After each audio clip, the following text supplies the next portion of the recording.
Sri கடவுளருள் TV நேயர்களுக்கு சக்தி ஜோதிட குழுவின் சார்பாக பணிவான நமஸ்காரங்கள். சக்தி ஜோதிட குழுவின் சார்பாக அடியேன் அஸ்ட்ரோ KS ஐயங்கார் மற்றும் டாக்டர் ஹரிஹர சர்மா அவர்களும் மாத பலன், அதாவது விஸ்வாவசு வருஷம் கார்த்திகை மாதத்தினுடைய பலனை பற்றி சொல்ல வந்திருக்கோம். விஸ்வாவசு வருஷம் கார்த்திகை மாதம் அப்படின்றது 17-11-2025 15-12-2025 வரலும் உண்டான நாட்கள்.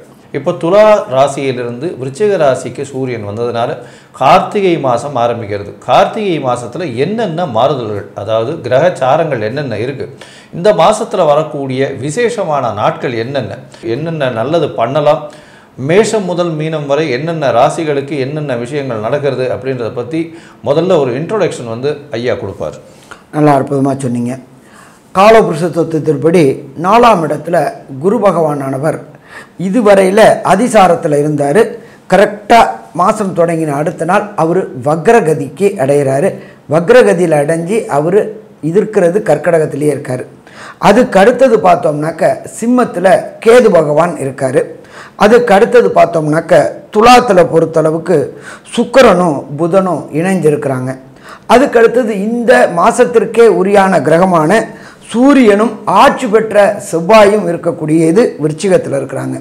இதை தவிர பார்த்தோம் அப்படின்னாக்க கும்பத்தில் சனி பகவானும் ராகு பகவானும் இருக்கிறாங்க. இதில் இன்னொரு விசேஷம் அப்படின்னாக்க இந்த மாதம் பிறக்கும் பொழுது தான் சனி பகவானை பொறுத்தளவுக்கு வக்ர நிவர்த்தி அடைகிறாரு. இவர் வக்ர நிவர்த்தி அடைகிறாரு, குரு வக்ரம் ஆரம்பமாகிறது. இதை பார்த்தீங்க அப்படின்னு சொன்னாக்க இந்த ரெண்டு கிரகமே பொறுத்தளவுக்கு வக்ரம் வக்ர நிவர்த்தி, குரு அதிசார நிவர்த்தி முடிஞ்சு வக்ரத்துக்கு போகக்கூடிய இப்படி ஒரு அற்புதமான காலகட்டங்களில் இந்த மாதம் பிறகுது.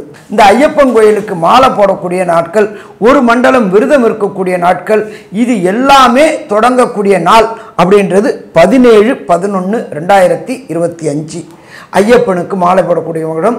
இதுக்கப்புறம் பார்த்தீங்கன்னாக்க எந்த பக்கம் திரும்பினாலும் சாமி சாமி சாமின்னு இருக்கக்கூடிய சாமிகள் மாதம் அப்படின்றது இந்த கார்த்திகை மாதம். இதில் பார்த்தோம்னாக்க அதே 17-11-2025 அன்னைக்கு முடவன் முழுக்கு அப்படின்ற ஒரு ஃபங்க்ஷன் உண்டு. இதை பொறுத்தளவுக்கு இந்த துலாஸ்தானம் முடித்தவங்க முடவன் முழுக்கு கொண்டாடக்கூடிய காலகட்டங்கள். இதுக்கு அடுத்தது பார்த்தோம் அப்படின்னாக்க 20-11-2025 இந்த அமாவாசையை பொறுத்தளவுக்கு கார்த்திகை அமாவாசை. இந்த கார்த்திகை அமாவாசை அப்படின்னாக்க சூரியனும் சந்திரனும் சேர்ந்து இருக்கிறது அமாவாசை. சூரியனும் சந்திரனும் சதசப்தமத்தில் இருக்கிறது பௌர்ணமி. இப்போ சூரியனும் சந்திரனும் சேர்ந்து இருக்கக்கூடிய அமாவாசை அப்படின்றத பொறுத்தளவுக்கு 20-11-2025 வருது. அதுக்கு அடுத்தது பார்த்தோம் அப்படின்னாக்க 24-11-2025 எல்லாருடைய கனவுகளும் நிறைவேறுது. நானும் இருக்கேன் சாமி, வாடகை வீட்டிலே குடியிருக்கிறேன், ஒரு காணி இடமாவது வாங்கி அதில் ஒரு வாஸ்து பூஜை போட்டு வீடு கட்டி இருக்கணும்னு நினைக்கக்கூடிய அத்தனை அன்பர்களுக்கும் இந்த கார்த்திகை மாதத்தில் வரக்கூடிய வாஸ்து நாள் ரொம்ப பரம பவித்திரமான நாள். அதுவும் பார்த்தீங்க அப்படின்னாக்க காலையில் 10-14 11:44 அந்த வாஸ்து பூஜை போட்டுட்டு வீட்டோடைய வேலையை தொடங்கினோம்னாக்க எந்த விதமான தடங்கல்களும் வராது. பொருளாதாரத்தில் தடங்கள் வராது. பணம் பைப்பை திறந்தால் எப்படி எண்ணெய் கொட்டுதோ அதே மாதிரி வந்துக்கிட்டே இருக்கும். அதே போல் பில்டிங் மெட்டீரியல், ஒரு சில பேருக்கு பில்டிங் மெட்டீரியல் கிடைக்காம இருக்கும். இந்த எம்சாண்டு மண் கம்பி இது எல்லாமே இந்த 24-11 வாஸ்து அன்னைக்கு பூஜை போட்டோம் அப்படின்னாக்க எல்லா விதமான தடங்கல்களும் விலகக்கூடியது. ஒரு எதிர்பார்ப்புகள், வீடு அப்படின்றது எதிர்பார்ப்புகள் உள்ள அத்தனை பேருக்கும் இந்த காலகட்டம் ஏற்றமான காலகட்டங்கள். அதுக்கு அடுத்தது நம்ம பார்த்தோம் அப்படின்னாக்க 2-12-2025 பரணி தீபம், திருவண்ணாமலையில் ஏற்றக்கூடிய பரணி தீபம். அதுக்கு அடுத்தது பார்த்தோம்னாக்க 3-12-2025 எல்லார் வீட்டிலையும் தீபம் ஏற்றுவோம். அதுக்கு பேர் கார்த்திகை தீபம். இருளை எப்படி விளக்கக்கூடியது அப்படின்றது, ஒரு இருளான அறையில் ஒரே ஒரு தீபம் ஏற்றினா எப்படி இருள் விளக்குமோ அதே மாதிரி இந்த கார்த்திகை தீபம் ஏற்றக்கூடிய நாள் 3-12-2025. 4-12-2025 அப்படின்றதுக்கு பாஞ்சராத்திர தீபம் அப்படின்றது. இந்த பாஞ்சராத்திர தீபம் அப்படின்றது என்ன அப்படின்னாக்க நம்மளுடைய முன்னோர்களுக்கும் மூத்தோர்களுக்கும் இறந்தவங்களுக்கு இதை கிட்டத்தட்ட யம தீபம்னு கிட்டத்தட்ட சொல்லுவாங்க. இந்த யமதீபம் அப்படின்னாக்க நம்மளுடைய முன்னோர்களும் மூத்தோர்களும் மரித்தவர்களும் பரமபத வாசலுக்கு போகிறதுக்காகவும் அவங்களுக்கு மோட்சம் கிடைக்கிறதுக்காகவும் இதை மோட்ச தீபம்னு சொல்லுவாங்க, பாஞ்சராத்த தீபம் அப்படின்னு சொல்லுவாங்க.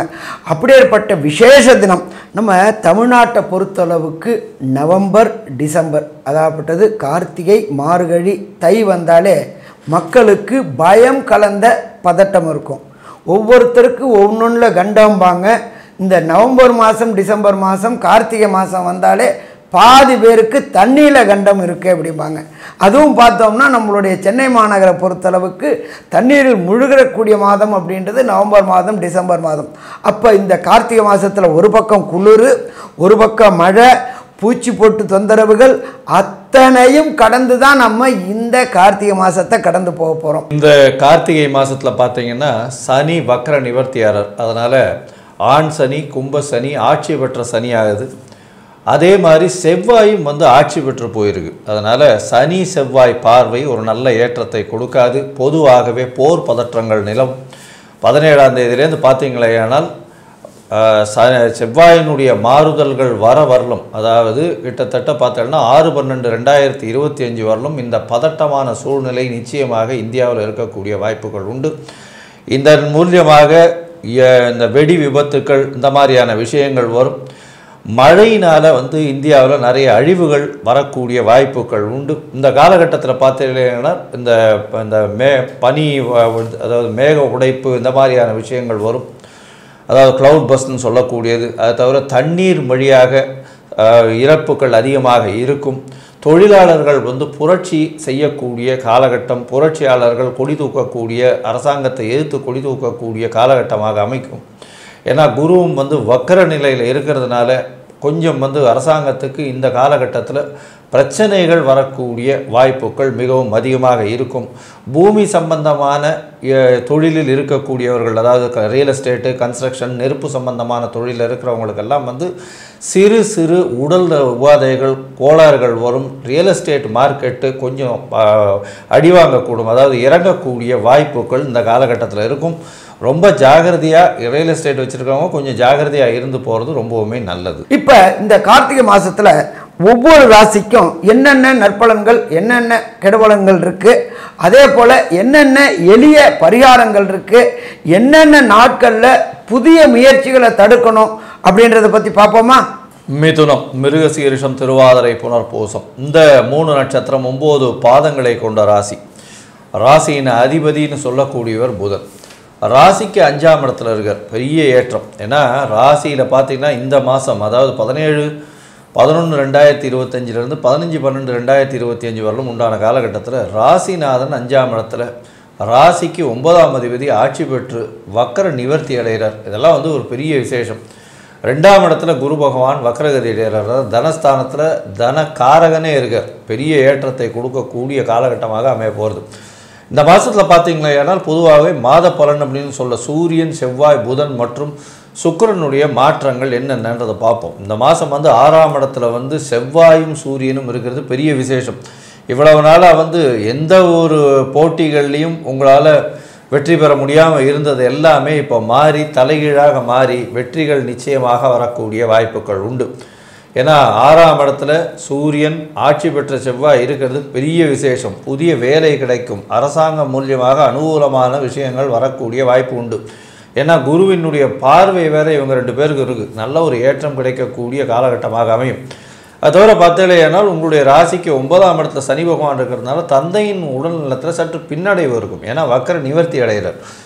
வெளிநாடு போகணுன்னு பார்த்துட்டு இருக்கவா, படிக்கிறதுக்குன்னு போஸ்ட் கிராஜுவேஷன் படிக்கணும், பிஜி படிக்கணும் அப்படின்னு நினைக்கிறவங்களுக்கு அவங்க நினச்ச யூனிவர்சிட்டி கிடைக்காது. ஆனால் நிச்சயமாக வெளிநாடு ட்ராவல் போயிட்டு வரக்கூடிய பாக்கியத்தை கொடுப்பார். இருந்தாலும் அந்த யூனிவர்சிட்டிக்கு அடுத்த ரேங்கிங்கில் இருக்கிற யூனிவர்சிட்டி தான் கிடைக்கக்கூடிய வாய்ப்புகள் நிச்சயமாக உண்டு. இந்த மாதத்தில் பார்த்தீங்கன்னா உங்களுடைய ராசிக்கு நல்ல ஒரு ஏற்றமான காலம். ஏன்னா 5ஆம் இடத்துல 5ஆம் அதிபதி. அதனால் திருமணமாய் குழந்தை பிராப்தி இல்லாதவர்களுக்கு இந்த காலகட்டத்தில் குழந்தை பிராப்தி ஏற்படக்கூடிய வாய்ப்புகள் மிகவும் அதிகமாக இருக்குது. இவ்வளோ நாளாக குழந்தைகள் இல்லாதவர்களுக்கு குழந்தை பிராப்தி ஏற்படக்கூடிய காலகட்டமாக அமையும். புதிய வீடு மனை வாங்கக்கூடிய வாய்ப்பு, வீடு மனை மூலியமாக நல்ல ஒரு ஏற்றமான காலகட்டமாக அமைய போகிறது. உங்களுக்கு இவ்வளவு நாளாக பிரச்சனைகள் இருந்துகிட்டே இருந்தது. இப்போ வந்து பிரச்சனைகள் எல்லாமே போய் நல்ல ஒரு ஏற்றமான காலமாக வருது. இந்த காலகட்டத்தில் சுக்கிரனுடைய மாற்றம், செவ்வாயினுடைய மாற்றம் மற்றும் புதனுடைய மாற்றம் என்னென்ன விளைவுகளை கொடுக்கும் அப்படின்றத ஐயா கிட்ட கேட்போம். நல்லா அற்புதமாக சொன்னீங்க. மிதுனம் அப்படின்னு சொன்னாலே புதனுடைய ஆதிபத்தியம். ராசிநாதன் புதன் 5ஆம் இடத்துல இருக்கார். கடந்த காலகட்டங்களில் நீங்கள் செஞ்ச வேலைக்கு ரெகக்னைஸ் கிடைக்காமல் இருந்துச்சு. அப்போ அந்த ரெகக்னைஸும் புகழும் கிடைக்கக்கூடிய வாய்ப்புகள் உண்டு. பதவி உயர்வு, பண வரவு கிடைக்கக்கூடிய வாய்ப்புகள் உண்டு. இதை தவிர பார்த்தோம்னாக்க ராசிக்கு 5ஆம் இடத்துல ஆட்சி பெற்ற சுக்கிரனும் புதனும் இருக்கிறாங்க. சுக்கிரன் அப்படின்றத பொறுத்தளவுக்கு சின்னத்திரை பெரிய திரை கலைஞர்களுக்கு கடந்த காலகட்டங்களில் வாய்ப்பு மறுக்கப்பட்டிருந்துச்சு.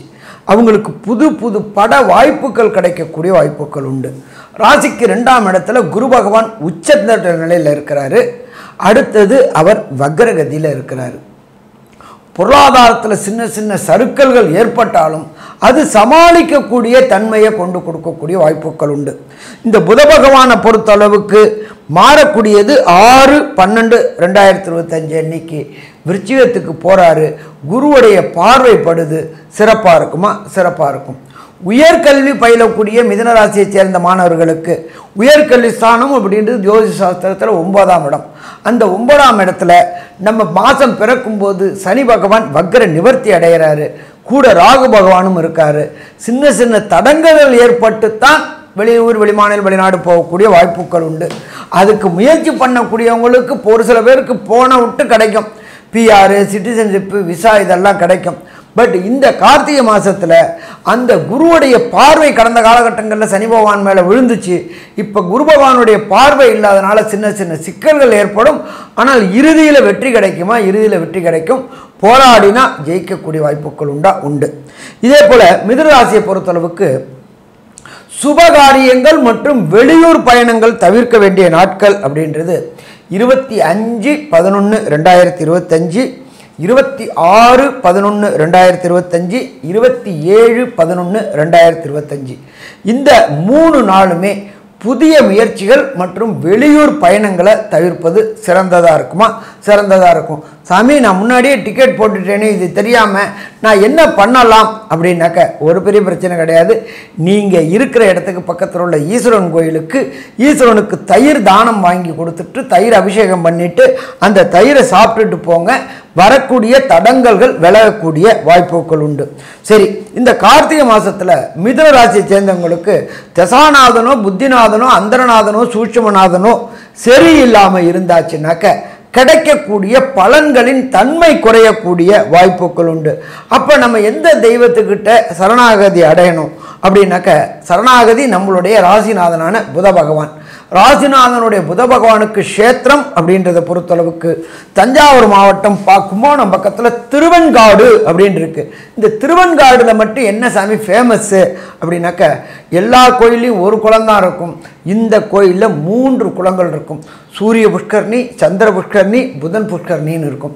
இந்த 3 புஷ்கரணியிலையும் ஜலத்தை பிரதட்சணம் பண்ணிக்கிட்டு புதனுடைய புஷ்கரணியில் ஜலத்தை பிரதட்சணம் பண்ணிக்கிட்டு அங்கே உள்ள ஈஸ்வரனுக்கு ஒரு அர்ச்சனை, தாயாருக்கு ஒரு அர்ச்சனை, புத பகவானுக்கு ஒரு அபிஷேகம்.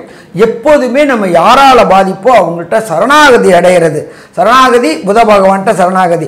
அந்த அபிஷேகம் பண்ணி அந்த அபிஷேக தீர்த்தங்களை வாங்கி குடிச்சிக்கிட்டு வந்தோம்னாக்க வரக்கூடிய பிரச்சனைகள் அத்தனையுமே பஞ்சா பறக்குமா? பஞ்சா பறக்கும். சாமி, எனக்கு அவ்வளோ தூரம் போகிறதுக்கு வாய்ப்பு இல்லையே, ஏதாவது பக்கத்தில் ஒரு எளிய பரிகாரமாக சொல்லுங்களேன் அப்படின்னு சொன்னாக்க நீங்கள் இருக்கிற இடத்துக்கு பக்கத்தில் உள்ள ஏதாவது ஒரு புராதனமான சிவன் கோயில், அந்த சிவன் கோயிலில் உள்ள நவகிரகத்தில் புத பகவானுக்கு உகந்த நாள் புதன்கிழமை. அந்த புத பகவானுக்கு உகந்த ஓரை புதனுடைய ஓரை. புதன்கிழமை கார்த்தால 6 to 7 நீங்கள் இருக்கிற பக்கத்தில் உள்ள சிவன் கோயிலில் புத பகவானுக்கு நெய் தீபம் ரொம்ப விசேஷமானது. ஒரு 3 நெய் தீபம் போட்டு 9 முறை பிரதட்சணம் வாங்க. இந்த கார்த்திகை மாதத்தில் வரக்கூடிய அத்தனை புதன்கிழமையும் போயிட்டு வழிபட்டுட்டு வந்தீங்க அப்படின்னு சொன்னாக்க வரக்கூடிய பிரச்சனையும் வந்த பிரச்சனையும் விலகுமா? விலகும். இதை தவிர புதனுடைய காயத்ரியை கேட்டுக்கிட்டு வாங்க. அடுத்தது சூரியனும் புதனும் சேரக்கூடிய காலகட்டங்கள் இருக்கிற போற காலகட்டங்கள் புத ஆதித்ய யோகம். ஆதித்யன்னா சூரியன், புதன்னா புதன். இவங்க 2 பேர் சேர்ந்து இருக்கிறது. சூரிய காயத்ரியும் கேட்டுட்டு வாங்க, புத காயத்ரியும் கேட்டுட்டு வாங்க. இதை தவிர விஷ்ணு சஹஸ்ரநாமத்தை கேட்டுக்கிட்டு வாங்க. விஷ்ணு சஹஸ்ரநாமம் கேட்குற இடத்துல எந்த விதமான பிரச்சனைகளும் அந்த விஷ்ணு பகவானால் விரட்டப்படும். அதே போல் பொறாமை, பொச்சரிப்பு, ஓம்பல் இருக்கக்கூடிய காலகட்டங்கள்லையும் இந்த கார்த்திகை மாதத்தில் விஷ்ணு சஹஸ்ரநாமம் சூரிய அஸ்தமனத்திற்கு முன்னாடி இந்த விஷ்ணு சஹஸ்ரநாமம் கேட்டுட்டு வந்தீங்கன்னாக்க வீட்டில் உள்ள அத்தனை நெகட்டிவ் எனர்ஜியும் போயிடும். சரி, இதை தவிர மிதுன ராசிக்காரங்களுக்கு இந்த 17/11/2025 15/12/2025 வரையிலும் என்ன நற்பலன்கள் என்ன கெடுபலன்கள் அப்படின்றத கன்க்ளூஷனாக நம்மளோட ஐயா KS ஐயங்கார் அவங்க சொல்லுவாங்க. ஐயா, அற்புதமாக சொன்னீங்க. மிதுனத்தை பொறுத்தவரையிலும் ஏற்றமான காலம். உடல் நலத்தில் நல்ல ஒரு ஏற்றம் இருக்கும். ஏன்னா ராசிநாதன் 5ஆம் இடத்தில் ஆட்சி பெற்ற சுக்கிரனோட இருக்கிறது பெரிய ஏற்றம். திரிகோணத்தில் இருக்கிறதுனால நல்ல ஒரு ஏற்றம் கிடைக்கக்கூடிய காலகட்டம். பணவரவிற்கு பஞ்சம் இருக்காது. எடுத்த காரியங்கள் அனைத்தும் நிறைவேறும். முயற்சிகளில் சிறு சிறு தடைகள் இருந்தாலும் நிச்சயமான வெற்றி உண்டு. ஏன்னா 3ஆம் இடத்துல கேது பகவான் இருந்தாலும் நிச்சயமான வெற்றி கிடைக்கக்கூடிய வாய்ப்பு. போட்டிகளில் நிச்சயமான வெற்றி. 6ஆம் இடத்தின் அதிபதி 6ஆம் இடத்தில் ஆட்சி பெற்று போயிருக்கார். இருந்தாலும் சூட்டின் வழியாக இரத்த கொதிப்பு, இந்த மாதிரியான விஷயங்கள், இருதய சம்பந்தப்பட்ட உடல்நிலை உபாதைகள் வரக்கூடிய வாய்ப்புகள் நிச்சயமாக உண்டு.